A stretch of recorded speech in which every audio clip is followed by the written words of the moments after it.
When I saw the empty space where my jewelry box used to be, I didn't scream. I just stood there, still hollow, like someone had scooped the breath out of me. That's the moment I realized something was deeply wrong. Not just with the box, but with my life, my marriage, my in-laws, the people I'd once trusted as family. It had been 2 weeks since I'd filed for divorce. 2 quiet, disorienting weeks spent trying to relearn silence. My husband, Rehan, had already moved back into his parents' house. I told myself I didn't care. I told myself freedom was worth the noise of my own loneliness. But that morning, when I went to the cabinet in my old bedroom to find the heirloom bangles, the ones my mother-in-law gifted me at our wedding, the velvet-lined box was gone. The drawers were neat. Nothing scattered. No signs of theft. It was deliberate. I checked again. Under the saris. Behind the winter blankets. I even lifted the photo frame Rehan's mother gave me. Nothing. Just dust and a faint smell of mothballs. My hands shook as I called him. He didn't pick up. I texted instead. "Did you take my jewelry?" No reply. For the first time since I'd left, I felt that old, familiar dread in my chest. The kind I'd carried for years. The quiet fear that in this family, silence always meant something was being planned. Rehan and I met the predictable way. A polite introduction through relatives, followed by dinners where everyone smiled too much. He was charming, in that soft, well-groomed kind of way that makes you think he'd never raise his voice. His mother, Farzana, had been the real force behind it all. She used to tell me, I wanted a daughter, not a daughter-in-law. At first, I believed her. The house we lived in was her domain. I wasn't allowed to rearrange furniture without her approval. The kitchen, her pride, was off limits until she'd trained me properly. But I adapted. I learned her rhythms. When she wanted tea strong, when she preferred sugar stirred clockwise, when she needed someone to listen while she criticized the neighbors. I told myself I was being respectful. What I was really being was quiet. The cracks began small. The way she'd make comments about how girls these days don't bring much dowry. Or how Rehan deserved someone less sensitive. He'd laugh it off, like it was harmless tradition. After a while, I stopped correcting her. The jewelry had always been her favorite subject. She used to show it off to relatives. The gold bangles from her grandmother. The ruby set that once belonged to her own mother-in-law. On my wedding day, she'd smiled as she fastened those bangles around my wrists. "These are family," she'd said. "Now they're yours." They were the only things I took pride in owning. Not because of their worth, but because for a moment, I believed her. And now they were gone. That evening, Rehan finally called. His tone was flat, rehearsed. "I don't know what you're talking about, Sarah. Maybe you misplaced them." I laughed bitterly. Misplaced? The entire box is gone. "Well," he said after a pause. "Emmy was saying some of her pieces were missing too. She's very upset. She thinks you might have taken them before leaving." I froze. "What?" She said she noticed the ruby set missing from her locker. She was crying, Sarah. I don't know what to tell her. Something in his voice, that deliberate calm, told me he already believed her. "I didn't take anything," I said. "You know me better than that." He sighed. "You've been emotional lately. Maybe you forgot? I'm just saying, let's not make this uglier than it already is." The line went dead. I sat on the floor, phone still pressed to my ear, staring at the empty cabinet. I wasn't crying yet. I was too numb for that. They hadn't just taken my jewelry. They'd stolen the only part of my dignity I had left in that house. In the days that followed, the whispers began. My cousin called to say she'd heard things. That Rehan's family was telling people I'd pawned the family jewels before leaving. That I was untrustworthy. Every rumor was a blade to the chest. I tried to ignore it, but it spread fast. My old friends stopped replying. Even my own parents asked carefully, "You didn't borrow them, right? Maybe you meant to return them." That was when I knew. This wasn't just humiliation. It was deliberate character assassination. The final straw came a week later when a courier arrived at my door, a legal notice. Farzana had filed a police complaint. Theft of family heirlooms worth approximately 7 lakh rupees. My name was on it. I stared at the paper until the ink blurred. I could hear the faint sound of traffic outside, the neighbor's television, the kettle hissing in my kitchen. The world kept moving indifferent. That night I didn't sleep. I kept replaying every moment, the last day in that house, the way Rayhan's mother hugged me at the gate, saying, "Take care of yourself, Beta." I remembered the faint metallic smell on her hands that day. Gold polish. The next morning, I made a decision. I wasn't going to beg. I wasn't going to cry. I was going to prove them wrong. I called the jewelry shop Farzana always used, the one she'd bragged about for years. The owner recognized my name immediately. "Ah, Mrs. Rayhan. Yes, your mother-in-law came last week. Sold quite a collection. Said it was hers, the wedding pieces too." My heart dropped. "Did she bring receipts?" He chuckled. "She didn't need to. I know her well." That was the first real clue, confirmation that the jewelry wasn't stolen. It was sold. And the people who sold it were the same ones who'd accused me of theft. I hung up and stared at the phone, my pulse hammering. For the first time in weeks, I felt something sharper than fear. Focus. If they wanted to destroy me, they'd have to watch me stand back up. The next morning, I went to the police station alone. No lawyer. No backup. Just the complaint paper and a file I'd prepared overnight. Copies of our wedding photographs, the jewelry gift list, and a handwritten note from Farzana, written years ago. "These belong to my daughter now." The inspector barely looked up when I handed him the papers. "So you're saying your in-laws framed you?" "Yes. And I can prove they sold the jewelry." He smirked. "Do you have any receipt?" "No. But I have the name of the shop and the owner." He confirmed the sale happened after I left that house. That got his attention. He scribbled something down, called his constable, and sent a team to verify. By evening, they had their confirmation.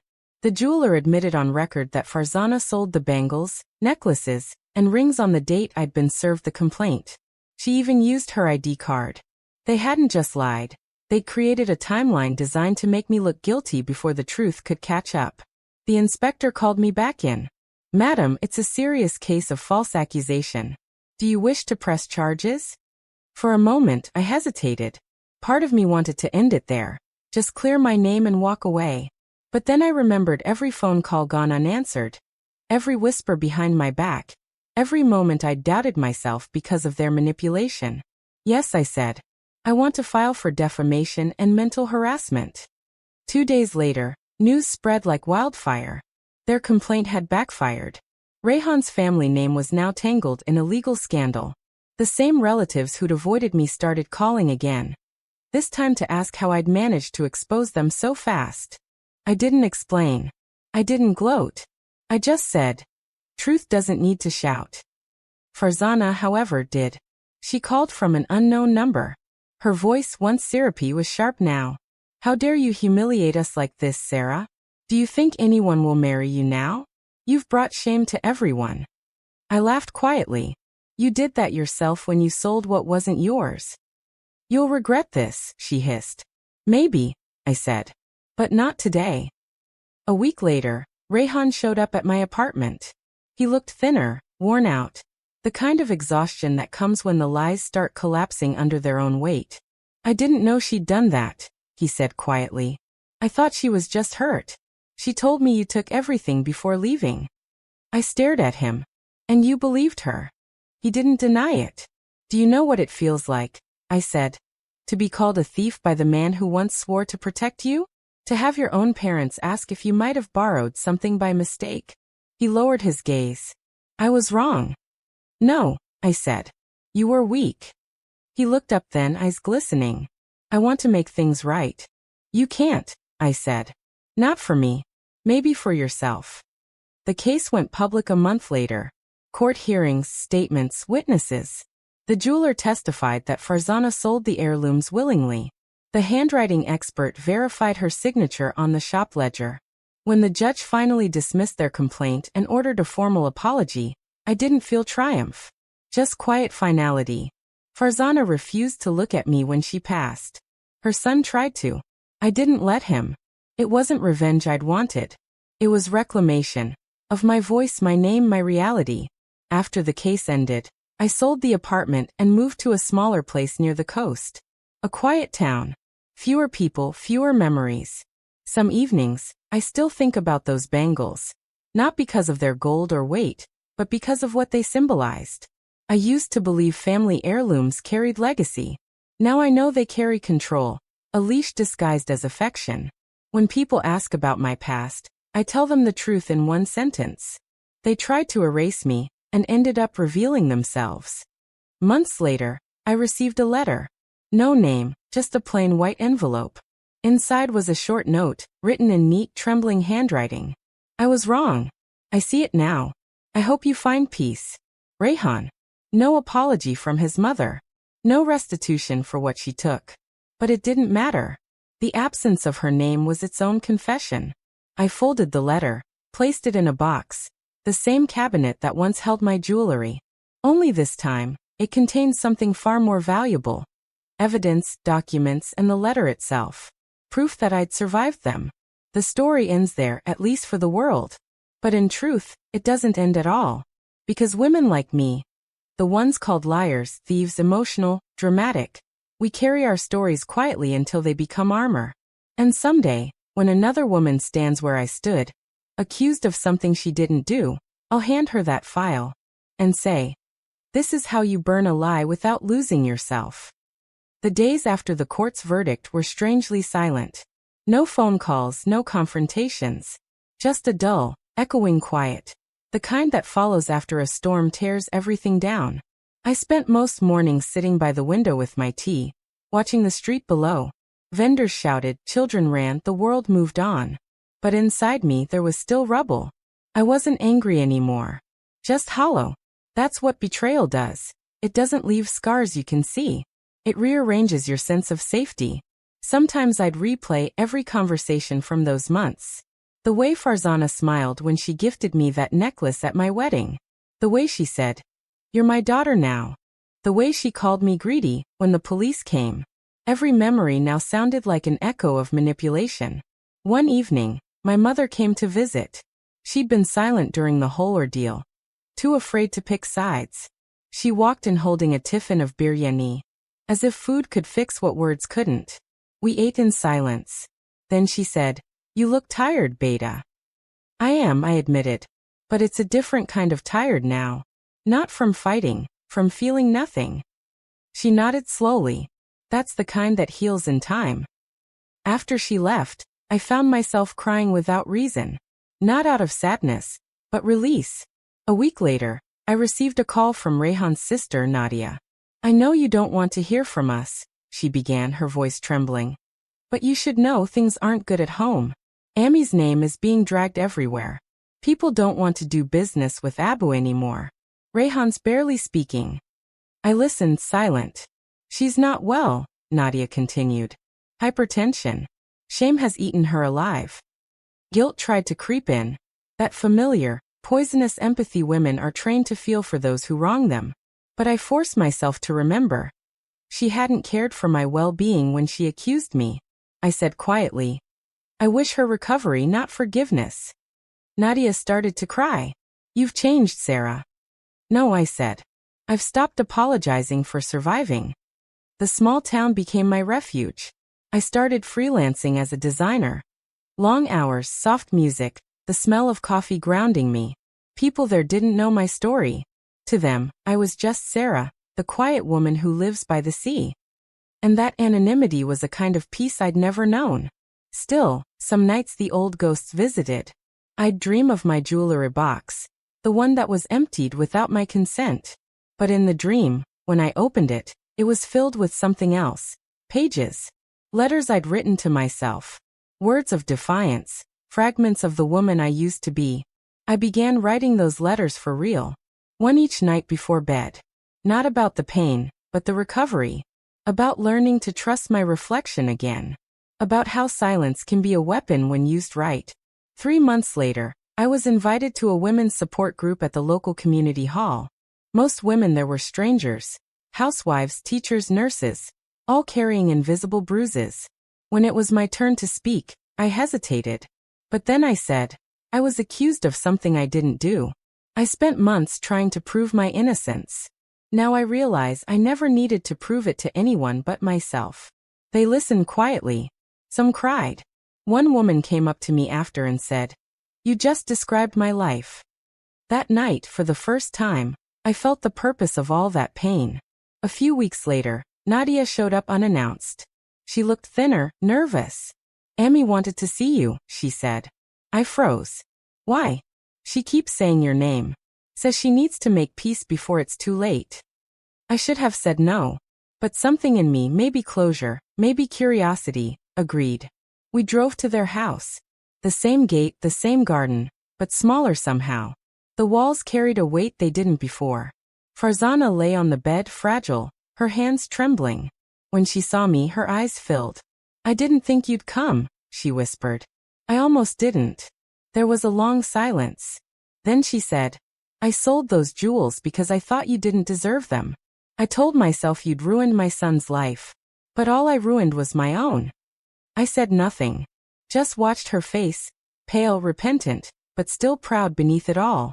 "I wanted to hurt you," she said. "And I did. But the guilt, it eats you slowly."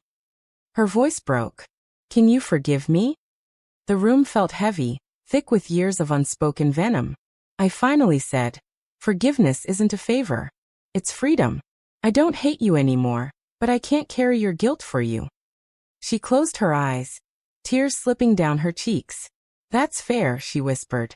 When I left the house, I didn't look back. Because I didn't need to anymore. That night, I stood by the sea again. The wind was cold, the waves loud. For the first time, I let them drown out every memory, every echo of the woman I used to be, soft, compliant, desperate for approval. Now I was something else. Not hard, just whole. 2 weeks after that meeting, I received a letter. No name, no return address, just my name scrawled in uneven ink. Inside was a photocopy of a pawnshop transaction. Date: 4 days after my wedding. Item: antique gold necklace with emerald stones. Seller: Farzana Ahmed. My hands trembled. The document wasn't shocking. I already knew the truth. But seeing proof felt like an aftershock of betrayal. It wasn't just about jewelry anymore. It was the timeline. She'd planned it long before things fell apart. Before the marriage even began to rot. There's a kind of evil in premeditation. Not the heat of emotion, but the cold precision of calculation. I kept the letter. Didn't send it to the police, didn't post it online. Some truths don't need public validation. They just need to exist quietly, like an unburied secret that breathes on its own. Still, I couldn't shake the thought of who sent it. Nadia? A remorseful pawnshop clerk? A stranger who knew too much? I decided not to chase it. Some mysteries deserve to stay unfinished. A month later, my old neighbor from Karachi, Mrs. Kamal, called me. She said the in-laws had moved out. The house was sold. Rayhan had vanished to another city. Rumors said Dubai. They lost everything, she whispered. Your name came up in every conversation. People said you cursed them. I almost laughed. I didn't need to curse anyone, I said. They did it themselves.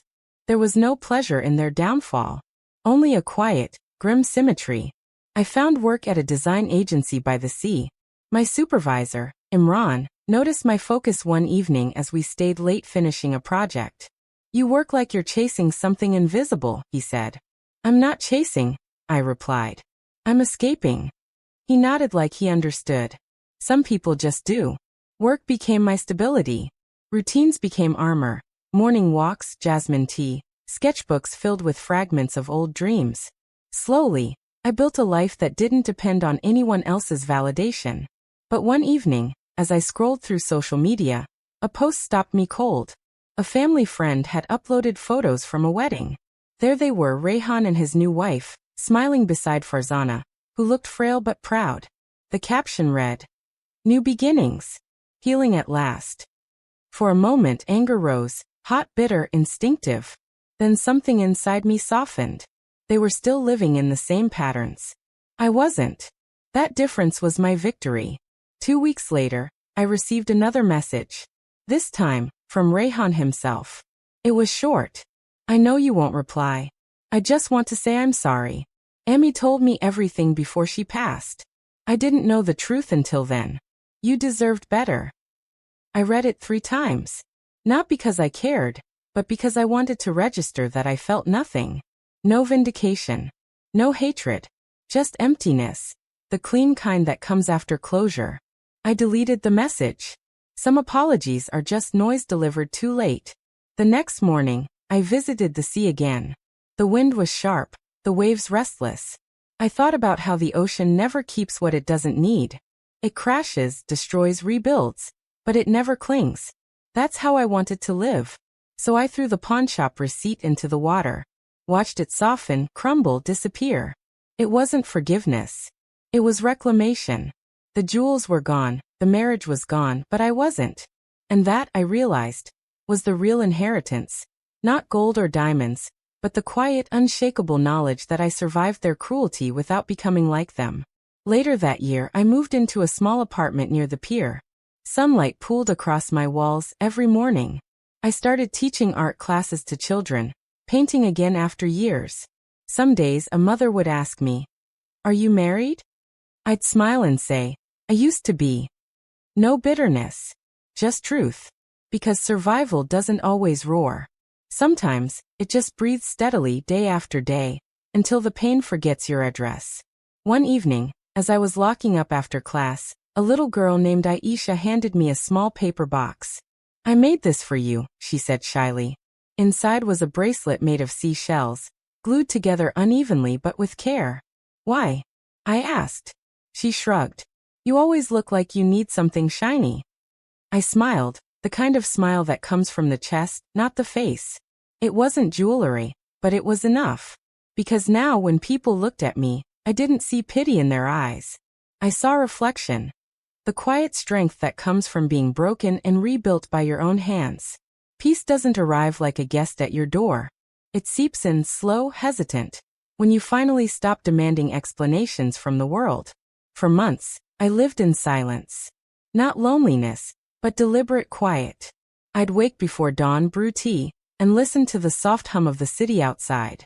The air smelled of salt and diesel, life and decay. Somewhere in that mixture, I found calm. I thought I'd lost everything. My marriage, my family, my dignity. But now, when I looked around, I saw what had actually survived me. One afternoon, I went to the old jewellery market. The same place I'd once gone with Rehan. The same narrow lanes where gold sparkled behind glass like caged sunlight. I didn't go there to buy anything. I went to remember. An elderly jeweler recognized me. "You used to come here with your husband," he said gently. "You always chose emeralds." I nodded. "Not anymore. I think I prefer silver now." He smiled knowingly. "Silver bends before it breaks. It lasts longer than gold." I walked away with nothing but his words, and they stayed with me longer than any ornament ever did. 6 months later, I received a letter from the lawyer handling the divorce settlement. He said the case was closed. Rehan hadn't contested. No alimony, no claims. Clean break. Attached was a final note from him. One line only. "I hope you find peace." For the first time, I wished the same for him. Not out of love, but out of release. Hate had kept me tied to him longer than love ever did. I burned the letter in a small metal bowl on my balcony. The ashes scattered easily in the sea breeze. Around that time, I began writing. Not about him or them, but about women like me, silenced, doubted, erased. I started sharing small stories online under a pen name. To my surprise, people read them. Women from Lahore, Mumbai, even London. They sent messages like, "This happened to me too," or "You wrote what I couldn't say." Each message felt like a quiet rebellion, proof that pain, when shared, becomes purpose. One night, my friend Nadia visited. She'd been the one constant through it all, the quiet witness who never judged. We sat on the balcony drinking chai, the city lights flickering below. "You've changed," she said. I had to. "Do you ever wish you'd taken revenge? Really made them pay?" I thought about that. About the pawned jewels, the lies, the humiliation. Then I shook my head. "No," I said. "Because they're still living with the kind of greed that rots you from the inside. I left it behind. That's punishment enough." She smiled. "That's very you, quiet justice." A year later, I was invited to an art exhibition. One of my students had painted something inspired by our lessons. The piece was titled, What She Left Behind. It showed a woman standing barefoot in the sea, waves around her ankles, holding nothing but her reflection. People stopped to stare. Some teared up. When the girl hugged me afterward, I realized something profound. I wasn't defined by what had been stolen. I was defined by what I created afterward. Sometimes, when I pass by a jewelry shop now, I still feel a pang. Not for the ornaments themselves, but for what they represented: belonging, pride, womanhood. But I've learned that not all wealth shines. Some of it breathes. Some of it teaches you to walk away, head high, hands empty, heart full. A few months ago, I met someone, not in a cinematic, sweeping way. Just an ordinary man named Arif, a writer who attended my art workshop. He had kind eyes and asked questions that didn't demand answers. One day he said, "You talk like you've already lived 2 lifetimes." "Maybe I have," I said. He didn't press, just smiled and poured me tea. That was enough. Now, when I look at my life, I don't see tragedy. I see transformation. There was a time I wanted my jewelry back, my name cleared, my innocence proven. But life taught me something gentler. You don't need to win to heal. You just need to stop letting your pain narrate your story. So I rewrote mine, line by line, in ink, not tears. Awareness is both the cure and the disease. The moment you become aware of yourself, you fracture into two: the observer and the observed. You begin to see your thoughts as separate from yourself. Yet this separation never existed until awareness tore it open. You are both the knife and the wound. Children are spared this fracture for a while. They play, they laugh, they act without self-reflection. Then one day, consciousness turns inward, and the mirror forms. From that point, every act becomes contaminated with self-awareness. You do not simply live anymore. You know that you are living, and that knowledge gnaws at the simplicity of existence. To awaken is to become estranged from life. You start to perceive your own mechanisms: breathing, blinking, thinking. All once automatic, now exposed. The mind loops on itself endlessly, aware of its own awareness, a snake devouring its tail. What was once background becomes unbearable foreground. The paradox deepens when you realize that awareness is also the only path to truth. You cannot escape illusion without it. Yet the very act of seeing strips life of its innocence. You long to go back, to unknow what you now know, but the return is impossible. Once the mirror shatters, you can't unsee your reflection in every fragment. The spiritual traditions promise peace through awareness. Be present, they say. But presence without ignorance is agony. You watch your every motion with the precision of a surgeon dissecting his own body. The world slows, your thoughts echo louder, and time loses meaning. Awareness turns from a light into an interrogation lamp. This is why some seek distraction, noise, pleasure, pain, anything that dulls perception. They are not weak. They are trying to silence the unbearable hum of being conscious. Others dive deeper, chasing enlightenment, not realizing that every layer of awareness they peel back only reveals a more intricate prison. To be fully aware is to recognize that the self is an illusion. Yet even that recognition requires a self to perceive it. The contradiction cannot be resolved. It can only be endured. You live between two fictions: the comfort of ignorance and the horror of awareness. The philosopher thinks this duality can be balanced. The mystic knows it cannot. The philosopher speaks, the mystic falls silent. Silence is not peace, it's surrender. And so, awareness becomes a slow, lucid decay. You do not die unaware. You die knowing too much. The last thought before death is not fear, but observation. So this is how it ends. Stay until the end. Every second you spend here feeds the part of your mind that still questions everything. If this descent into dark philosophy made you think, subscribe. New episodes will keep tearing through illusion, stripping comfort from every false belief you hold. Like the video if you can still breathe under the weight of awareness. Share it only with those who won't flinch at truth. This isn't entertainment, it's exposure. The next upload won't offer peace, only deeper understanding. Subscribe now. Enter the quiet spiral. There's no return once you begin.